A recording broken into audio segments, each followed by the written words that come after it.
Hello, it's Jacob. Welcome to my first day of my show. I'm so excited of starting this new journey. I'm kicking it off right here today. Before I go on, I'm going right into today's show.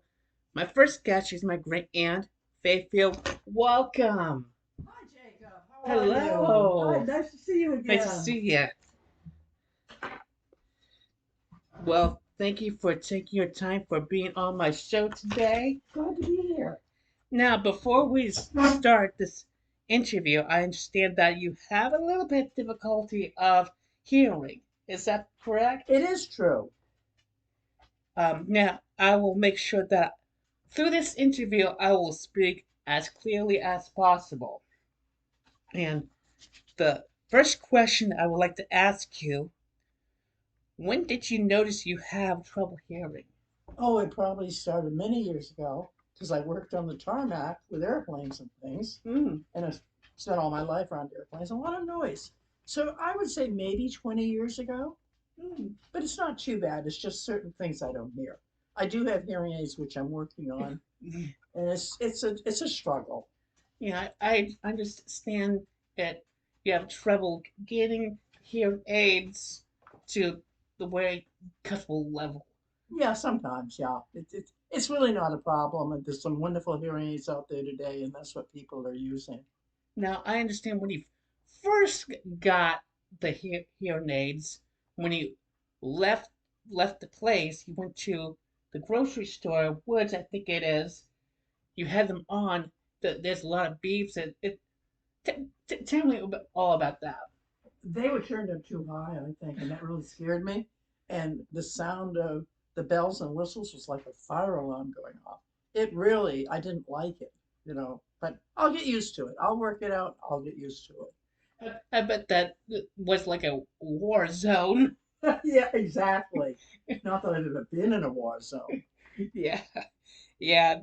My next question. Oh, it's not really a question, but uh, I understand that you were in the airlines. How was that? That was fun. I always said when I grew up I'd get a real job because it really was fun.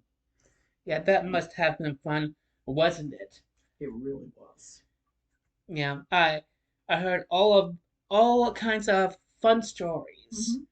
If you don't mind, could you share a few on today's show? Well, there's a lot of things. I mean, from learning it to some of the wonderful people you meet. There are some people that are a little bit cranky, and you have to be really careful. But you meet a lot of celebrities. I met Bobby Darin, who you probably don't even remember because that was a long time ago. Because remember, I worked in the 60s, and you weren't even born yet. Yeah, Yeah. that what was that? 60s and 70s? 60s and 70s. Uh-huh. I worked for several airlines. I worked from being able to write tickets and take reservations and park an airplane for some airplanes when I worked there. And you stand out there with two flashlights in your hand and whatever, and you park and try not to hit anything. Yeah, so that's before like the computers. Yeah, we used to have to figure out in operations how to get the airplane up in the air, so to speak, weight wise, how much fuel to put on, burning the fuel off. But you don't want to hear about that. That's really kind of boring, Jacob. Yeah, uh, that I understand that you worked on some kind of teletype. Um, the reservations were done on teletype. It was a little machine at our desk when people called in, which I should tell you, I got a write up once about that, but that's for another day. I don't think I've ever told you that story, Jacob, but okay, some other day. Um, Yeah. Now, the next question I would like to ask, um, how was it like to grow up in New England, especially in the 40s and 50s? It was different. It was something you probably couldn't imagine. I was born in 1940, so that tells you I'm going to be 83 really soon.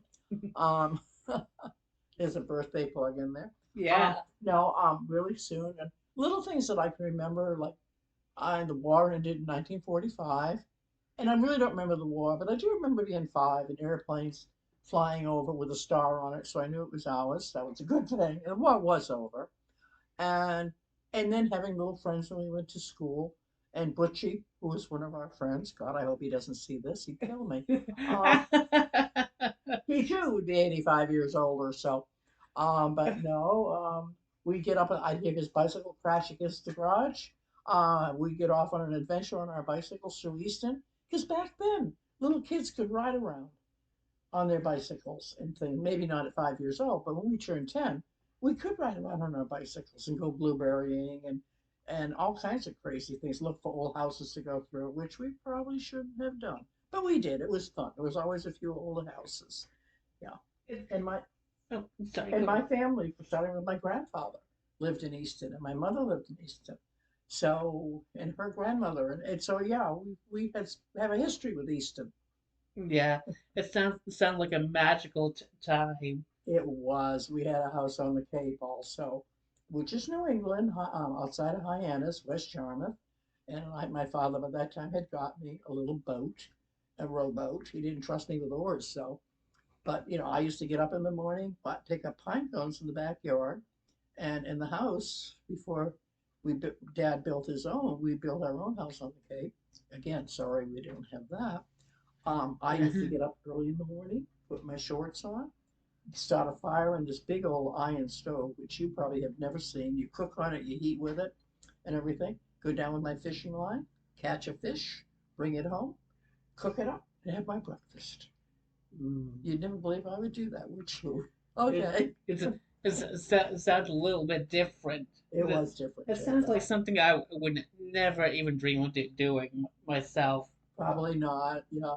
It was all sand down there when we lived there. It was old Quonset huts, which was on the property that my father bought, and he sold the Quonset hut. We had the flooring from it, which was really hard wood. And I remember him bringing it back to Easton and telling us kids to take the nails out of it.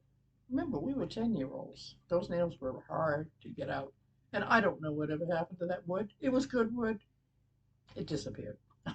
Yeah, you better watch. If you step on one of those nails, you probably have to get a tetanus shot. Yeah. So, my next question: uh, what are three words that best describe you? I'm sorry, I didn't hear you, Jacob. Let me say that again. What are three words that best describe you? The three best Okay. words describe me. Hmm. Used to be energetic, always up for an adventure to go somewhere, and always ready to move on. Hmm.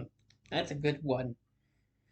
And the next question is, what is one thing you wish you had done but didn't? A lot of things. Actually, there wouldn't be any one thing. Probably, number one, I probably would have liked to have been a pilot. But back in those days, women didn't really become pilots, very few. And if they did, they didn't become commercial pilots. So that was probably one thing. Second thing, probably would have been looking back now is an older lady. Probably would have been gone to Alaska Hmm.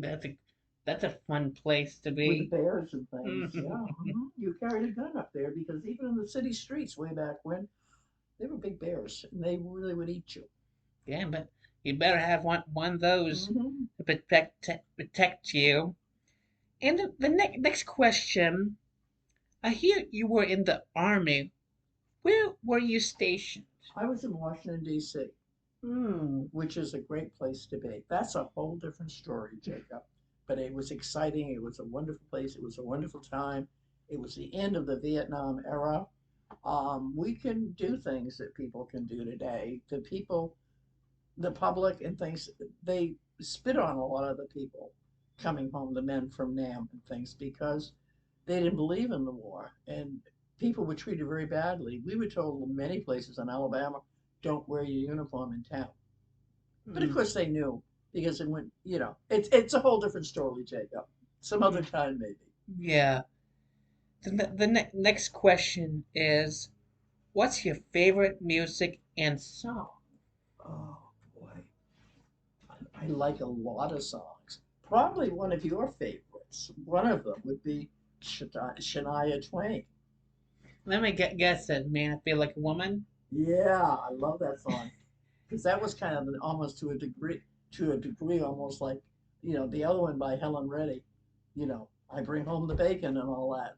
You don't Yeah. remember that song, but anyway, yes, The Helen Reddy is that the one who sang "I Am Woman"? right. Hmm. Yeah, I heard that song. Yeah. Anyway, And the next question: what's your favorite foods and desserts? my favorite food and dessert. Oh, Lord, Jacob. I'm not really a fussy eater. I like a little bit of meat with lots of vegetables, a few casseroles. My favorite dessert, one of my favorites, is baked Alaska. Ooh, okay. Have you I, ever had baked Alaska? no, one day I will have to try that. Well, one day we'll make you one. Yes, Okay. yes. And I understand there's something you don't like so much as mushrooms. Oh, no, I don't. Yeah, that's a story for another day. You got that right. And then the next question: if you could meet anybody, especially a singer or a celebrity, who would it be? Oh, boy, that's difficult. Probably, if I could talk to them, probably a politician, surprisingly. And the certain ones, I just like to put some information in their heads because they're stupid.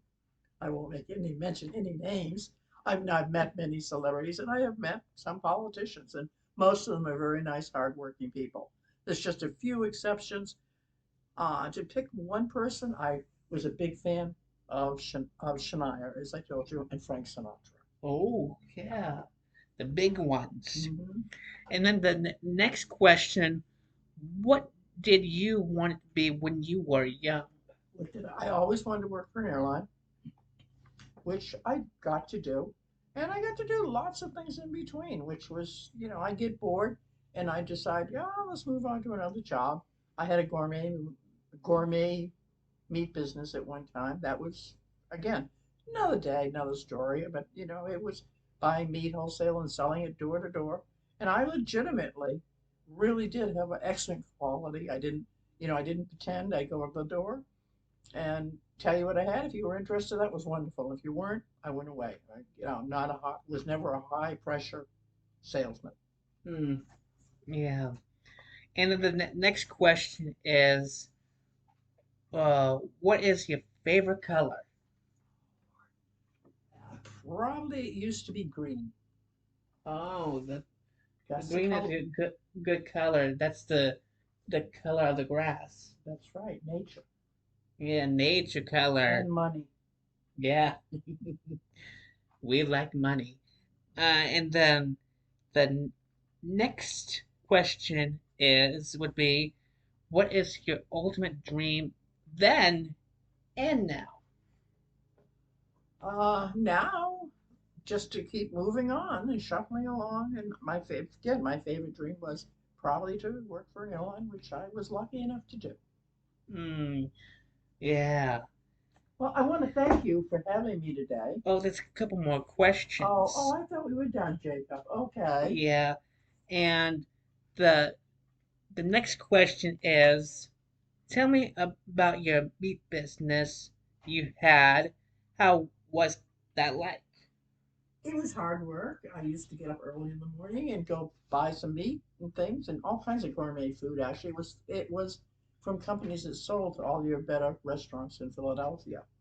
And then I'd go out and I did a lot of phone work, and I had a lot of people who helped me, and they'd tell their friends about it, and then I'd go and sell some meat to their friends. And I had quite a list of people. There was a lot of competition, but I like to feel this was my business. I wasn't a big corporate business or anything like that, and I was honest with people, and that it worked. It grew, and then I got bored with that and went back to work for an airline. Yeah. And what did you sell? Oh, Jacob, all kinds of meat, gourmet, cut with a fork, filet mignon, and all that, and then a lot of foods that they sell in restaurants like chicken Kiev, cordon bleu, almost anything you can think of. I had access to fruit. It's all frozen, which is great. You can come in and put it in your freezer, and there you go. You could have your food for the winter. And all mouth-watering goodies there. It really was. Yeah. And then the very last question. How long did you live in Philly? How many Philly cheesesteaks you had? What is your favorite Philly cheesesteak place to go? Oh dear. Well, it would be two. It would be Jim's, which is on South Street in Philadelphia, or Geno's. That's very good. There's Geno's, which is in South Philly, and Pat's. Those are actually the three ones you'll hear people talk about on television that people go to when they go to Philadelphia. That's where they go. Probably Jim's and Pat's, or Pat. I'm sorry, Pat's and Geno's are the two big ones. And Jim's used to be really my favorite because it's a big cheesesteak. Mm, I was getting hungry. yeah, it's almost dinner time. Yes, it is. Yes, well, thank you for being on my show. This is not my first day of my show. Uh-huh. I'm gonna, I'm excited. I'm gonna uh, interview next and see how the show is gonna evolve. Mhm. And see y'all next time.